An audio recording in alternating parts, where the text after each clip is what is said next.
I'm Joyce Brent. And I'm Don. I married her. We're going to the Philippines. This Friday. It sort of started, I guess, spiritual changes for me started about 2 years ago. We went on family vacation, and Jason, our son, decided that everybody should read a book during vacation. And so he packed out books for everyone. He gave me Who Moved My Cheese. Oh, we all read that. Yes. Then we all read that, which was pretty neat. But then he brought another book along. I thought it was kind of weird. And I don't know, I sort of enjoyed reading. I've never liked reading before. And Who Moved My Cheese was kind of interesting. It was good for my time of life. And if you haven't read it, it's a cool book. It takes about 3 hours to read. And then from then, we started up small groups in our church. And Nate was talking about small groups, life groups all the time. And so we went to the little class in the summer and figured out how we were supposed to lead, and we got one going.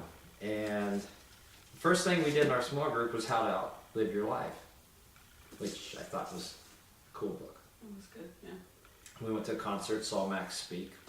That was fun. It was loud.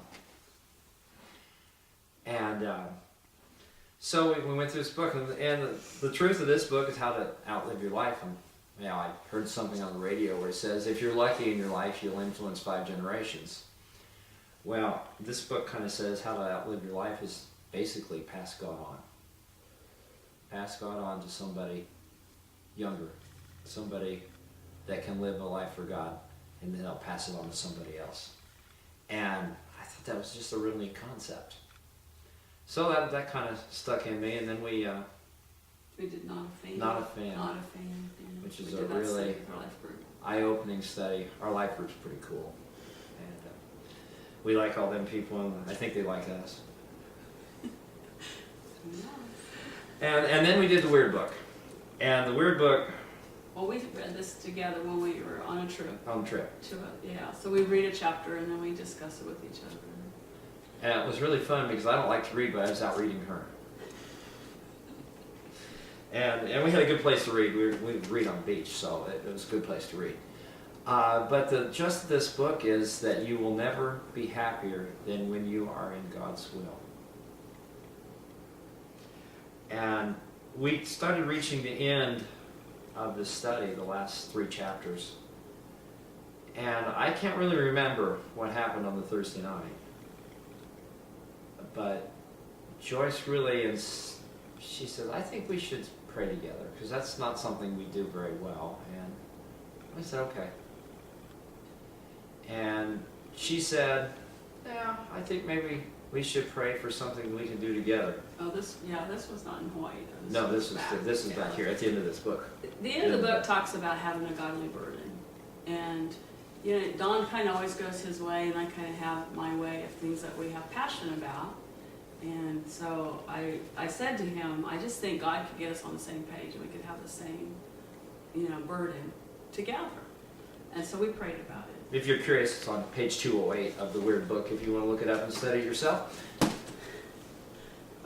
Okay. So we were praying for that. And then, so like the next... We prayed for that at 8 in the morning. It was that same day you went and had lunch. Jason, our son Jason, had invited Dawn to have lunch with Brent Durbin. We did not know anything about Trash Mountain, really. I'd kind of seen it go through Facebook, and I'd looked at it a little bit, but I really didn't understand what it was about. And he went and had lunch with him. Well, we had done his wedding pictures like 10, 11 years ago. And he wasn't sure Don was the photographer, but he wondered if that was who was coming for lunch. And Don asked him, you said...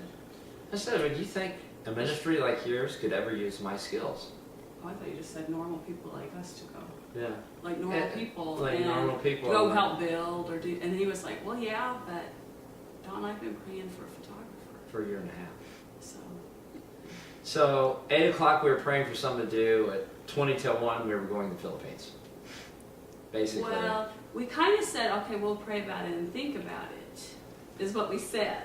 And then we were going to have dinner with Brett and his wife and kind of talk about it more and make sure what this was. But it seemed like God's really leading here, but let's pray about it is what I thought.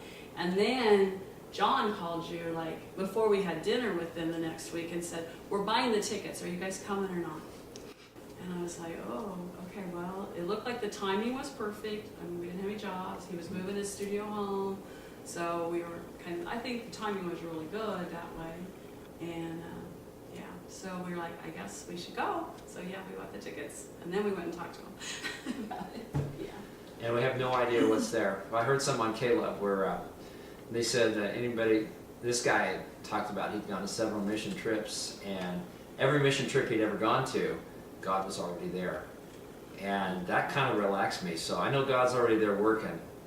And I just hope that Joyce and I will be an instrument, a tool for God. And I hope we come back with some incredible stories about how God's moving. We've heard of some things. The last trip they witnessed the healing over there. And I hope we get to see some amazing things. I hope we get to help some people and help facilitate a relationship